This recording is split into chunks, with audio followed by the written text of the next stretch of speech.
Dormimos a vida. Nunca amamos alguém. Amamos tão somente a ideia que fazemos de alguém. Cães e homens, gatos e heróis, pulgas e génios. Brincamos a existir. Onde está Deus, mesmo que não exista? Quando vejo um morto, a morte parece-me uma partida. O cadáver dá-me a impressão de um trajo que se deixou. Tudo quanto tenho sido é uma espécie de engano e de loucura. Estas são entradas de um livro que levou 20 anos a escrever. 20 anos da vida de um dos maiores escritores do século XX que havia de morrer sem o conseguir concluir. Seja bem-vindo ao livro do Desassossego. Um não livro escrito por um homem que não existiu.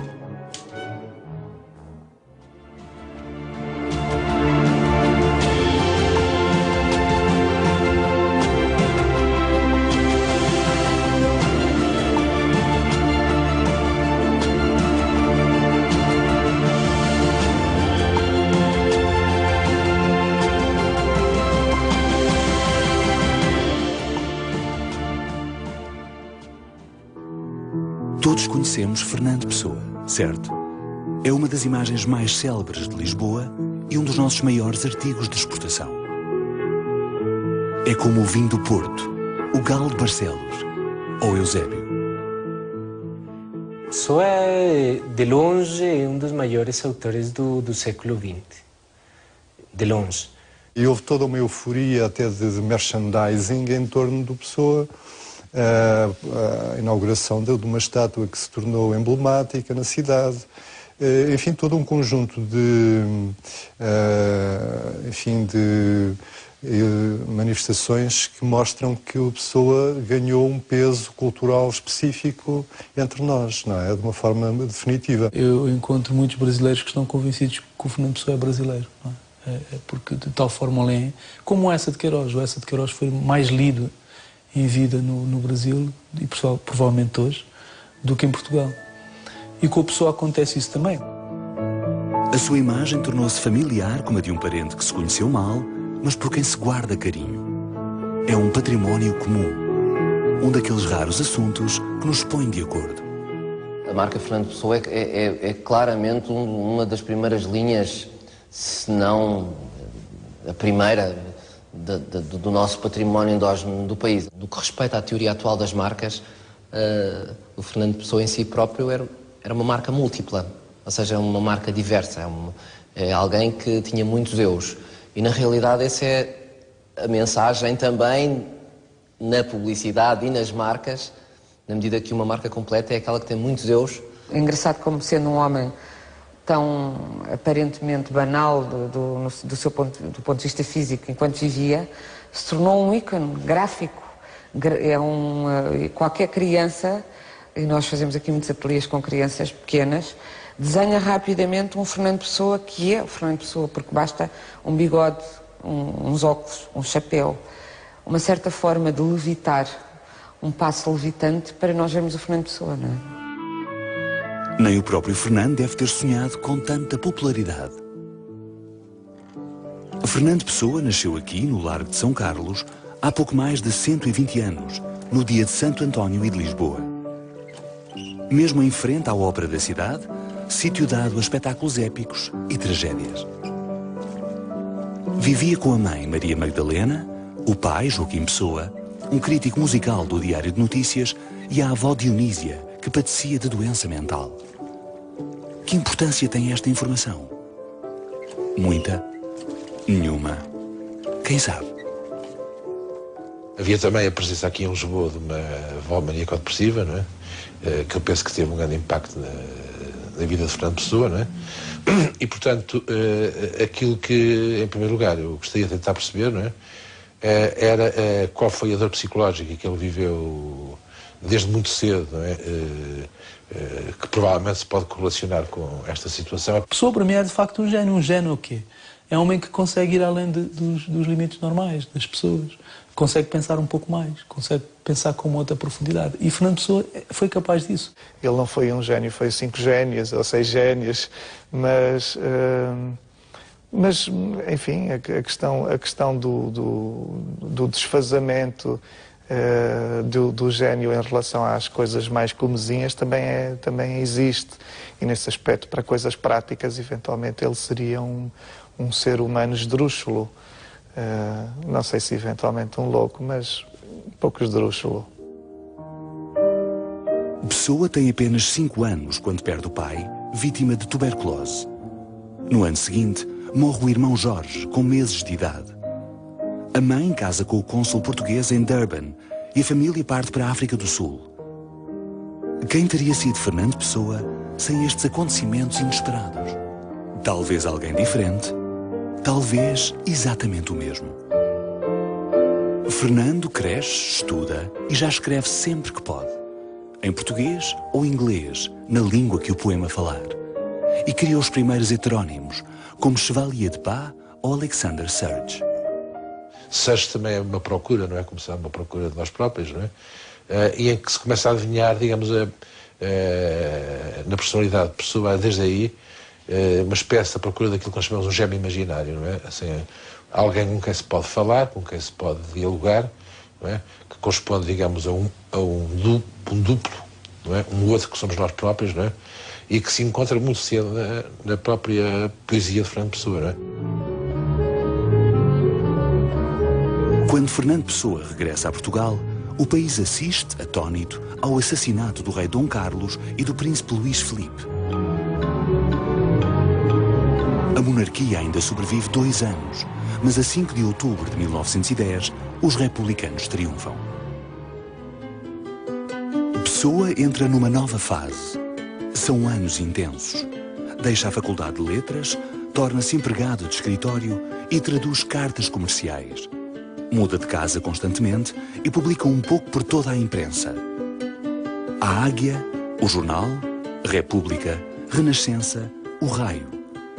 Começa também a ser presença notada nos cafés de Lisboa, na companhia de outros jovens intelectuais. Mas algo mais grandioso estava para acontecer.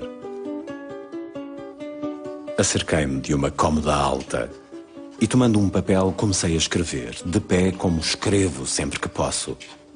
Escrevi 30 e tantos poemas a fio, numa espécie de êxtase cuja natureza não conseguirei definir. Foi o dia triunfal da minha vida e nunca poderei ter outra assim. Numa só noite, Fernando Pessoa criava 3 heterónimos. Ao longo da vida, terá inventado mais de 70, mas os que ali nasciam eram mais que estilos de escrita. Eram 3 personalidades distintas com uma história própria.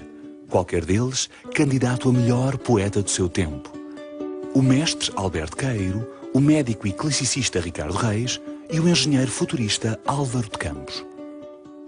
E lembro-me de dizer a uma professora de português que era engraçado o Fernando Pessoa porque ele não era apenas o melhor poeta português, ele era os 5 primeiros melhores poetas portugueses. Como dizia Ferreira Goulart, ele devia chamar-se Fernando Pessoas. Eu vejo várias pessoas ali, de fato. Ele conseguiu isso. E, na realidade, eu acho que ele levou às últimas consequências algo que se encontra presente na nossa condição de pessoas, na condição do ser humano moderno, que é exatamente saber que ele tem uma determinada identidade apenas contingentemente. No verão de 1914, o mundo vê-se diante da Primeira Guerra à escala global. O assassinato do arquiduque Francisco Fernando, herdeiro do trono austro-húngaro, precipita um conflito que se estenderá à Rússia, África e Estados Unidos da América. Os combates incendeiam o globo, mas Portugal tenta manter-se afastado, ocupado em tentar sanar as dificuldades porque passa a sua jovem república. Em Lisboa, Fernando Pessoa conhece aquele que se tornará o seu mais íntimo amigo, Mário de Sá Carneiro. É um gênio precoce que na adolescência já traduzia Goethe e Schiller e provém de famílias abastadas da alta burguesia. Sá Carneiro parte para Paris para estudar na Sorbonne, mas aplica-se mais na vida boémia. E enquanto trata os impulsos depressivos, discute com Pessoa a criação de uma nova revista.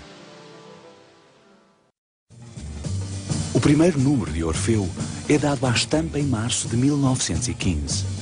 A polémica é imediata. Todo o país discute, entre a admiração e o escárnio, o atrevimento e a vanguarda de uma nova geração. Fernando Pessoa e Álvaro de Campos, Mário de Sá Carneiro, Almada Negreiros, Amadeu Sousa Cardoso, Santa Rita Pintor. Rotulada por muitos de literatura de manicômio, a geração do Orfeu brada contra o aburguesamento das artes e o provincianismo do país.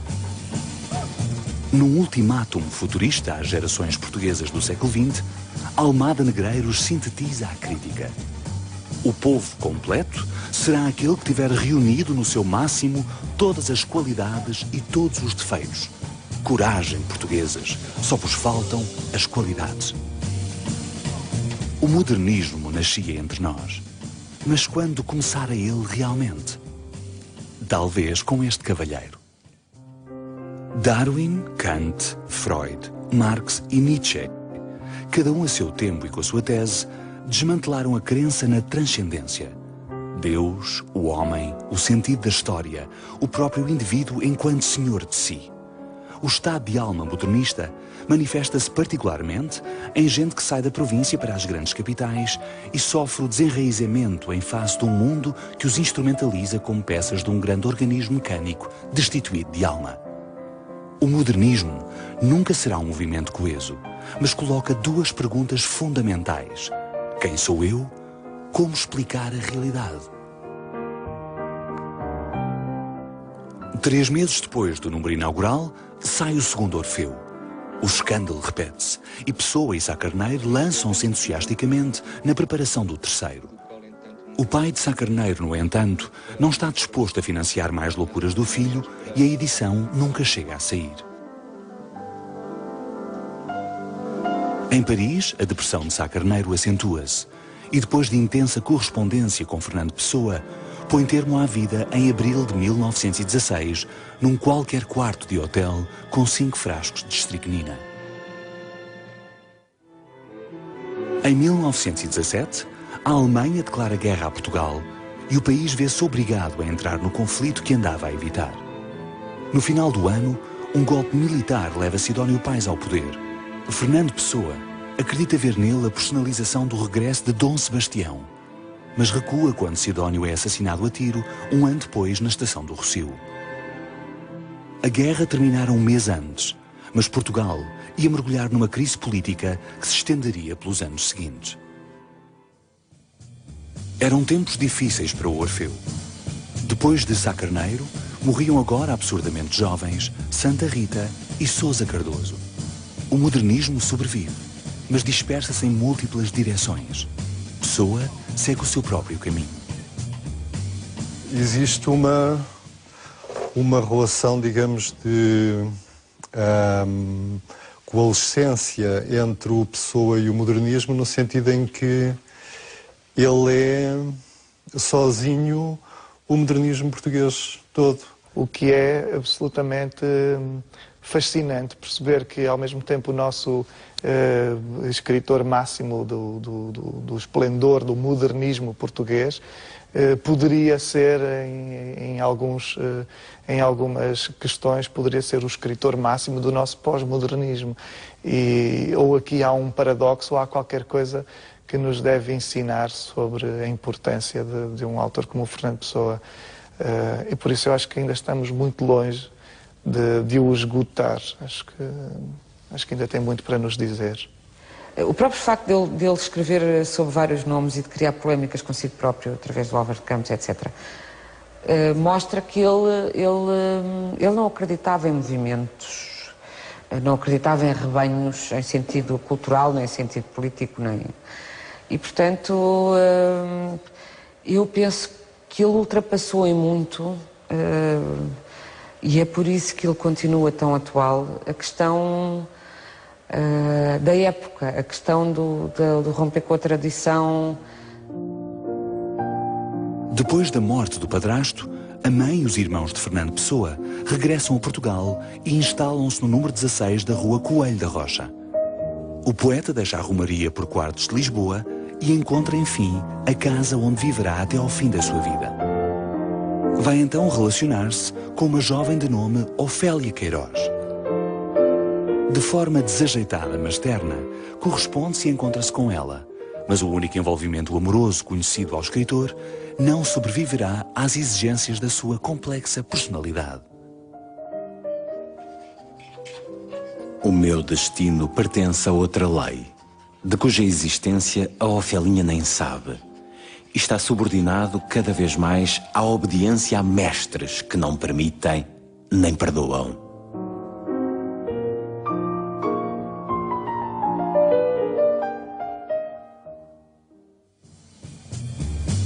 Reverente aos seus misteriosos mestres, Fernando Pessoa segue o seu caminho.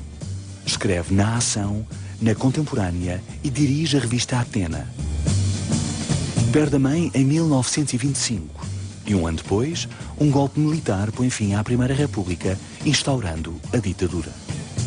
O modernismo tem um segundo fôlego com a revista Presença. Logo nos primeiros números, José Régio reconhece Fernando Pessoa como o mestre da nova geração. Em 1928, o futuro ditador Oliveira Salazar é nomeado Ministro das Finanças. Como outros intelectuais da época, Pessoa começa por defender a necessidade circunstancial daquele regime para que o país encontre o rumo de que andava há muito perdido. Mas não tardaria a arrepender-se e a dedicar a Salazar um poema pouco abonatório. Coitadinho do tiraninho, não bebe vinho nem sequer sozinho. Bebe a verdade e a liberdade, e com tal agrado que já começaram a escassear no mercado.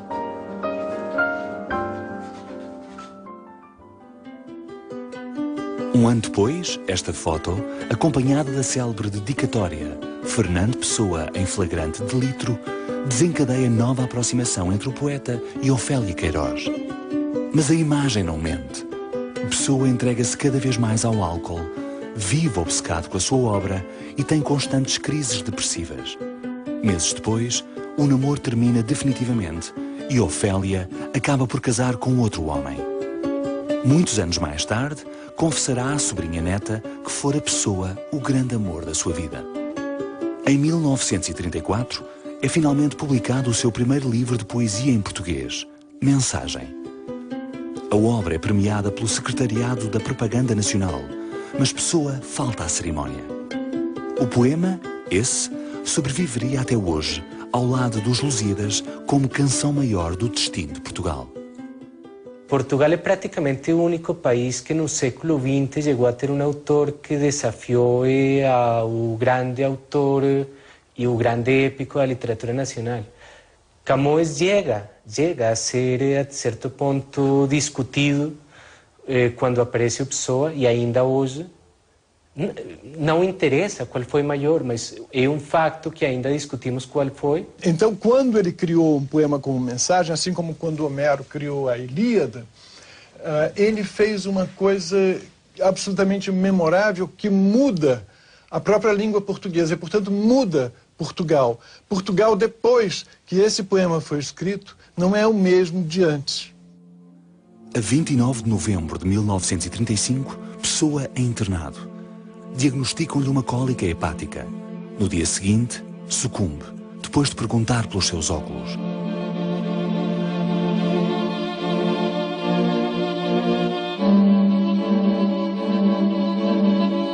As suas últimas palavras escritas foram, no entanto, outras. I know not what tomorrow will bring. Não sei o que o amanhã trará.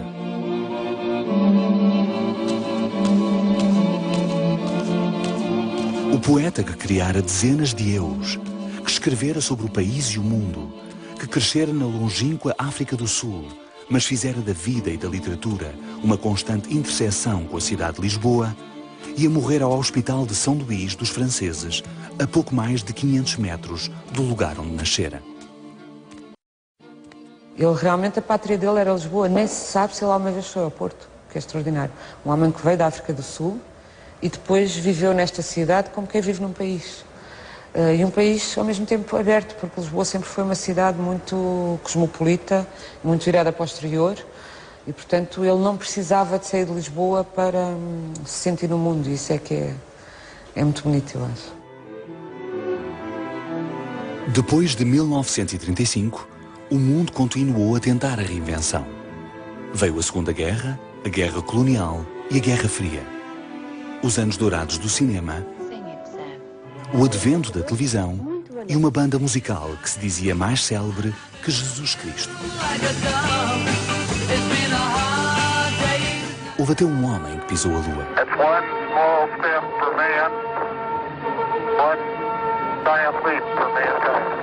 Mas a espécie humana não logrou ultrapassar os seus problemas de identidade e continuou sem saber em que acreditar.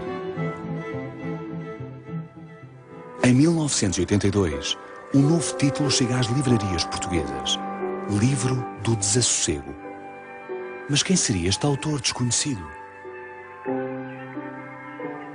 O meu semi-heterónimo, Bernardo Soares, aparece sempre que estou cansado ou sonolento. É um semi-heterónimo, porque não sendo a personalidade a minha, é não diferente da minha, mas uma simples mutilação dela. Sou eu, menos o raciocínio e a afetividade. Esperem, voltemos um pouco atrás. Quer dizer que havia outro Fernando Pessoa? Sim. O seu nome era Bernardo Soares. E não era um simples heterónimo, um outro como os outros, mas alguém algures entre uma coisa e outra, um semi-heterónimo, um quase eu. O outro de Fernando Pessoa, que viveu com ele durante 20 anos, escrevendo na sombra, doentia e obsessivamente, um livro que não chegou a terminar. Um livro impossível. O livro do desassossego. A primeira vez que eu li o livro do desassossego, eu teria uns 17 ou 18 anos. E para mim foi extremamente revelador, sobretudo pela sua... pelo hibridismo em relação ao género. É um livro que nos abala alguns preconceitos. Essa multiplicidade e essa surpresa que há no livro do Desassossego, que não é de forma alguma um livro monótono, também fazia parte de Fernando Pessoa, que era um ser, como ele diz, muitas vezes escreve nos diários, tem dificuldade em levar uma ideia até ao fim, ou seja, tem muitas ideias muito intensas que se entrechocam e que tornam impossível, digamos, fazer, por exemplo, um romance com princípio, meio e fim. Nestas impressões sem nexo, nem desejo de nexo, narro indiferentemente a minha autobiografia sem factos, a minha história sem vida. São as minhas confissões, e se nelas nada digo, é que nada tenho que dizer. É desta forma desarmante que Bernardo Soares nos apresenta a sua obra colossal e Fernando Pessoa revela a sua face oculta durante meio século. Mais de 500 textos escritos à solta, sem um sentido concreto, princípio, meio e fim. Começo porque não tenho força para pensar. Acabo porque não tenho alma para suspender. Este livro é a minha cobardia. A solidão profunda de alguém que vive em sonho, abdica de existir e busca incessantemente revelar o mistério da realidade numa escrita magistral.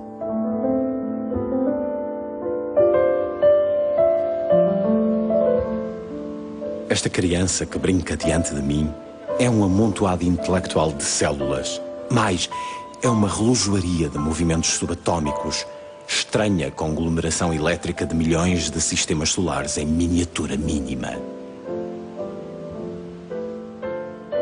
O livro do Desassossego, para mim, tem talvez a melhor poesia de Fernando Pessoa. A própria construção das frases, a música daquela prosa é muito especial. O cansaço de todas as ilusões e de tudo que há nas ilusões, a perda delas, a inutilidade de as ter, o antecansaço de ter que as ter para perdê-las. E nós que pensávamos conhecer Pessoa, estávamos afinal a perder o seu segredo mais íntimo. Ele não vestiu certa vez a pele de Bernardo Soares. O livro do desassossego é o crepúsculo diário de Pessoa, um acontecimento repetitivo da sua solidão, um casamento iniciado por volta dos 25 anos e que só termina com a morte de um dos cônjuges. O que me fascinou logo no livro do Desassossego foi o facto de não ser um livro, quer dizer, não era um livro que não existia, foi uma construção posterior à morte do Fernando Pessoa.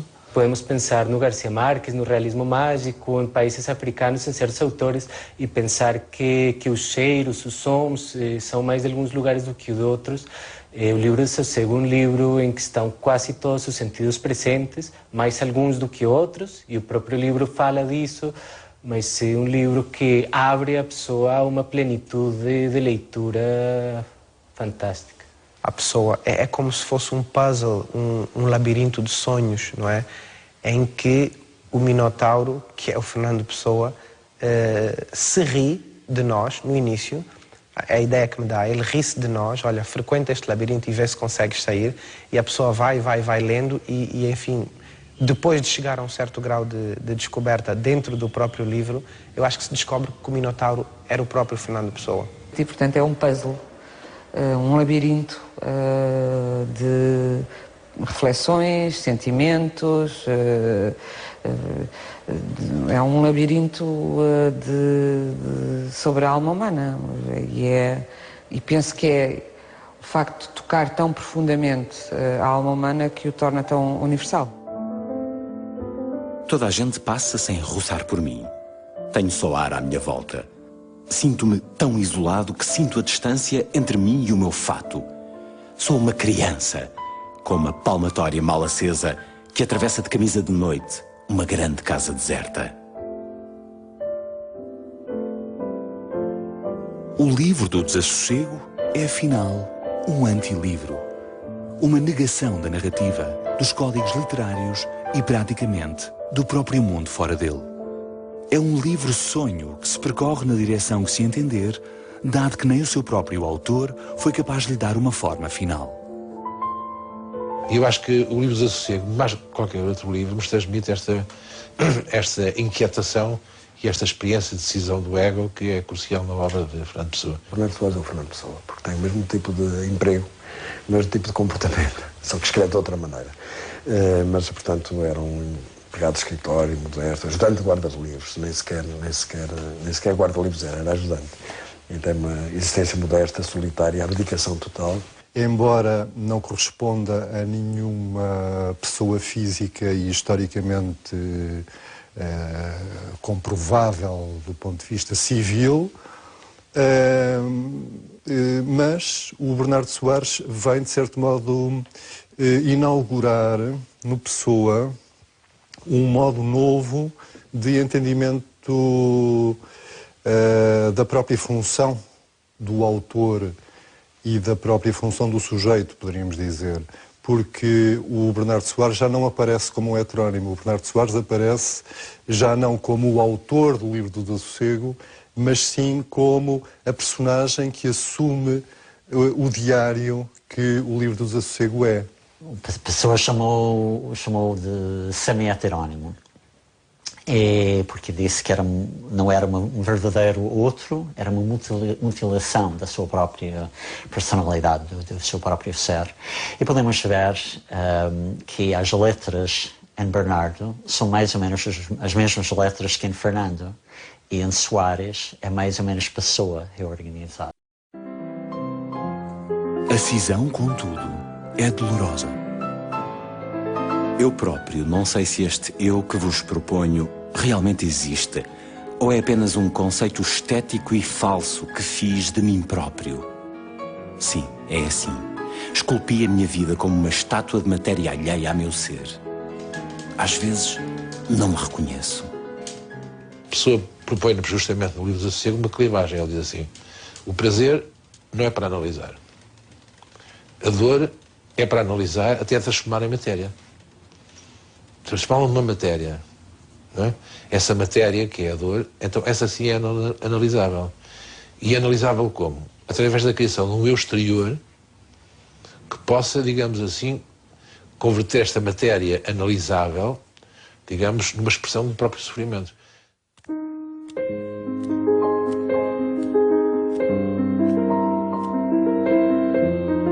Quem sou por detrás desta irrealidade? Não sei. Devo ser alguém. Quero ser tal e qual quis ser e não sou. Se eu cedesse, destruir-me-ia. Quero ser uma obra de arte, da alma pelo menos, já que de corpo não posso ser. No fundo é a pergunta mais antiga do homem, que é quem sou eu, não é? E quem é que eu sou? O que é que significa dizer eu? E ele responde a essa pergunta e coloca essa pergunta de um modo absolutamente vital, não é? Sem hesitações, sem tergiversações, sem recorrer a nenhum conhecimento da psicologia ou da filosofia que seja tradicional, não é? Inventando uma coisa nova. Mas o desassossego não se resume à inquietação de um homem consigo próprio. Ele é o desencanto de todo um século. Nasci em um tempo em que a maioria dos jovens haviam perdido a crença em Deus, pela mesma razão que os seus maiores a haviam tido, sem saber porquê. E então, a maioria desses jovens escolheu a humanidade para sucedâneo de Deus. A crença na humanidade, porém, também havia de cair. Por isso, Soares resume-a a uma soma de animais. A partir daqui, o livro do desassossego é um livro do desencanto, uma enciclopédia da decadência com entradas sobre os mais variados temas: Deus, a vida, a política, o sexo, o álcool. O governo assenta em duas coisas: refriar e enganar. A mulher, uma boa fonte de sonhos. Nunca lhe toques. Não são descrições de sonhos, é a teoria do sonho, é a matéria do sonho, a matéria como se deve sonhar. É um livro que me ajuda a escrever, serve-me sempre como uma espécie de indutor, um motor de arranque. Exatamente porque não tem uma organização, não tem uma história. É um livro que a gente abre em qualquer página e de repente tropeça com uma frase e aquela frase nos leva a algum lado e essa a outro. A vida é o que fazemos dela.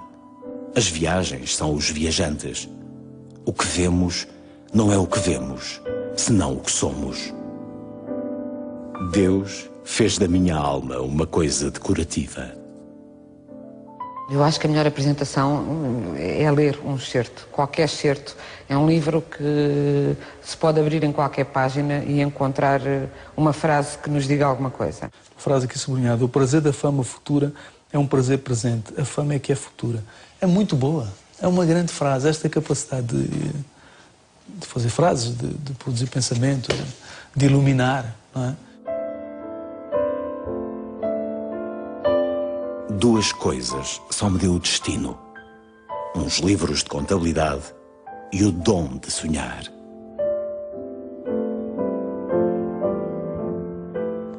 Eu acho que a primeira tentativa foi tentar entender se havia ali uma lógica, se havia um modo de ler o livro. Até que desisti e passei a frequentar o livro do desassossego, como se frequenta, por exemplo, o I Ching, o livro das mutações dos chineses. Quer dizer, abre-se, frequenta-se e vê-se se o livro tem alguma coisa para nos dar. É um livro muito completo, também muito subjetivo, também muito aberto, também muito arejado, também muito filosófico. E isso é bom, é um livro que se pega em qualquer altura da nossa vida. Se um homem escreve bem só quando está bêbado, dir-lhe-ei, embebede-se.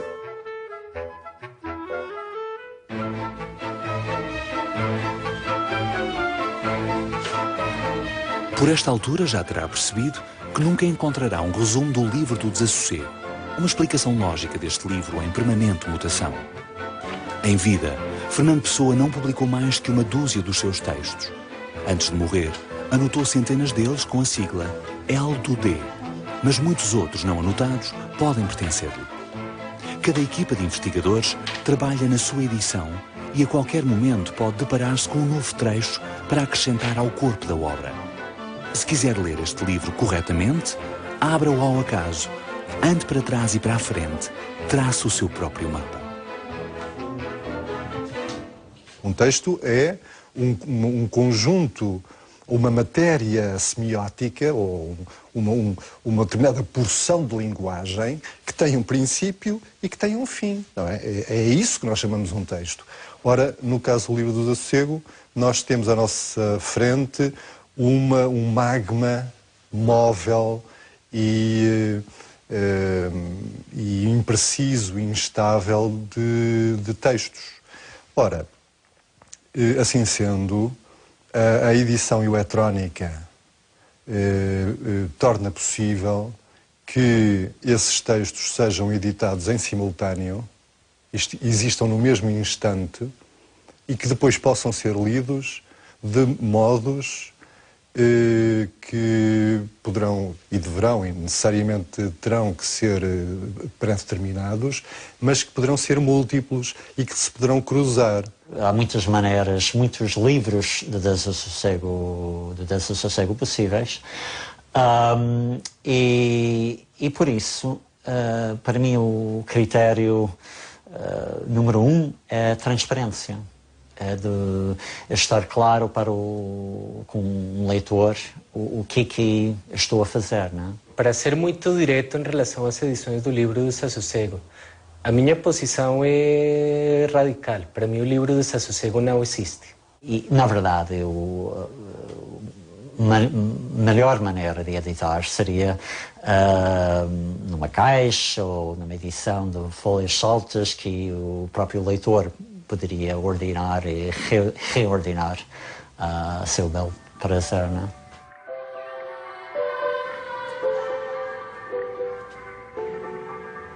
Mas tenha em mente uma coisa. Não se sai ileso do livro do Desassossego. Um dia, talvez compreendam que cumpri como nenhum outro o meu dever nato de intérprete de uma parte do nosso século. E quando o compreendam, hão de escrever que na minha época fui incompreendido, que infelizmente vivi entre desafeições e friezas e que é pena que tal me acontecesse. Só aos mortos sabemos ensinar as verdadeiras regras de viver.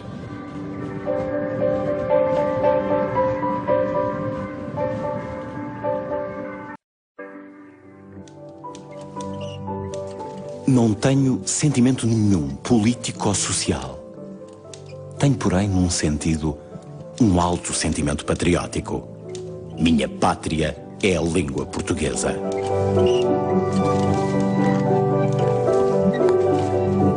A frase ficou quase tão célebre como o próprio Pessoa. Mas este seu país tinha uma vantagem geográfica. Em vez de ser imóvel como a terra, era itinerante como as águas. E um grande autor de referência,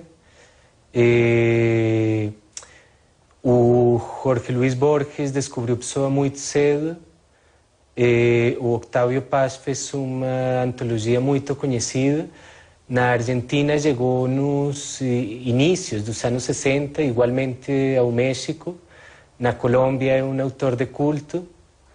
E Pessoa cada vez mais invade a América Latina. Eu não sei se concordo com Pessoa quando ele dizia que a minha pátria é a língua portuguesa. Eu acho que a pátria dele interna era bem maior do que isso. Bom, enfim, ele terá dito isso num contexto específico. Eu acho que a pátria dele era a poesia, eram as pessoas, eram as cidades e eram talvez as vidas no sentido as vidas das pessoas, da humanidade. Mais adiante no livro, Bernardo Soares reformularia a sua ideia. Eu não escrevo em português. Escrevo eu mesmo. O que acontece depois é uma tradução do pessoano para o português, o inglês, todas as línguas do mundo. Tenho quintas nos arredores da vida. Passo ausências de cidade da minha ação entre as árvores e as flores do meu devaneio. A mi retiro verde no llegan los ecos de la vida de mis gestos. Duermo mi memoria como procesiones infinitas. From the goblets of my meditation, I drink only the smile of the golden wine. I drink it only with my eyes, closing them, and life passes by like a sail in the distance.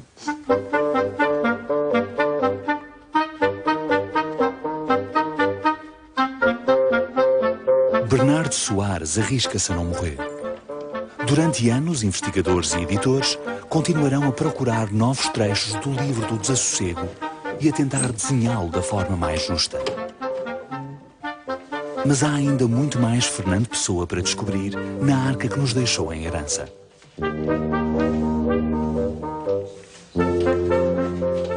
Aqui há 29 anos atrás eu tive aqui nesta casa, nesta sala, a Arca do Pessoa. Ninguém acredita nisso, mas eu tive. A sobrinha emprestou-me e tive folhas dispersas, livros a seco. Com o espólio sentia arrepios. Sentia uma grande paz quando trabalhava aí. Ficava a especulação atrás, tinha os materiais na minha frente e era uma mistura de paz com arrepios, porque eu não imaginava que, e ainda custa-me imaginar, que mais da metade dos papéis do Pessoa continuem inéditos.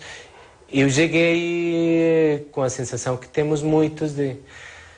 tanto Pessoa chega, já é muito, há muita coisa publicada, talvez já conhecemos tudo o que escreveu, talvez já podemos fazer obras essenciais. Mentira. Depois, este baú infindável, realmente queria trabalhar como pessoa, um pouco um trabalho de detetive, né? Então é bastante fascinante de investigar, descobrir coisas. Portanto, existe no espólio do Pessoa e existe naquilo a que chamamos Pessoa ainda a possibilidade de grandes surpresas. Mais da metade do espólio continua inédita. Eu não esperava que fosse eu a descobrir uma coisa que devia ser mais pública e que não é. Não esperava que, com tantos seminários de estudos pessoanos, as pessoas não fossem na biblioteca. Não esperava encontrar um autor trilingüe e é curiosíssimo encontrar um espólio que está em 3 línguas.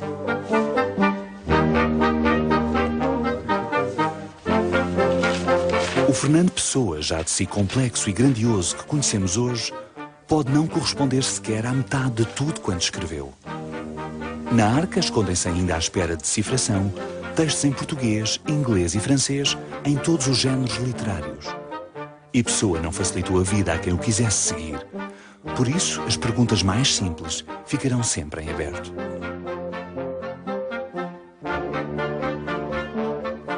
Eu perguntaria a ele se nós estamos muito errados nisso tudo que dizemos sobre ele. Se eu estou muito errado no que penso. É a pergunta inevitável: quem é mesmo Fernando Pessoa, não é? Nos últimos anos de vida, o corpo de Fernando Pessoa denunciava uma velhice precoce que não correspondia aos seus 47 anos. Talvez o preço a pagar por ser hospedeiro dessa máquina de cansaços à procura de si, chamada Bernardo Soares. Numa das últimas entrevistas que dá, conduzida presumivelmente por Artur Portela ao Diário de Lisboa, o jornalista é cruel no retrato. Calva socrática, os olhos de corvo de Edgar Poe e um bigode risível chaplinesco. Eis a traços tão fortes como precisos a máscara de Fernando Pessoa. Encontramo-lo friorento e encharcado desta chuva cruel de dezembro a uma mesa do Martinho da Arcada. E termina com uma pergunta eloquente, que é do poeta. Fernando Pessoa vai enterrar um ano depois.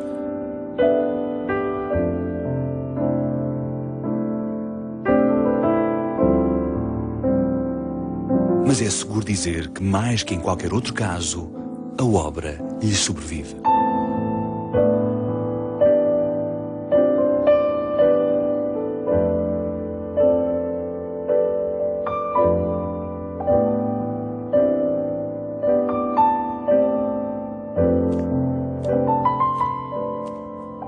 Amanhã também eu me sumirei da Rua da Prata, da Rua dos Douradores, da Rua dos Fanqueiros.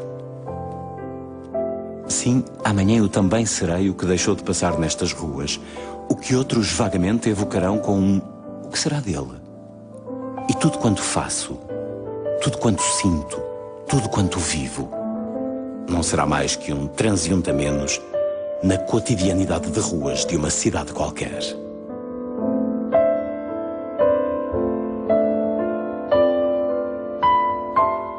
Se fantasmas existem, eu acho que ele deve gostar de andar por aí, deve gostar de andar pelas ruas de Lisboa.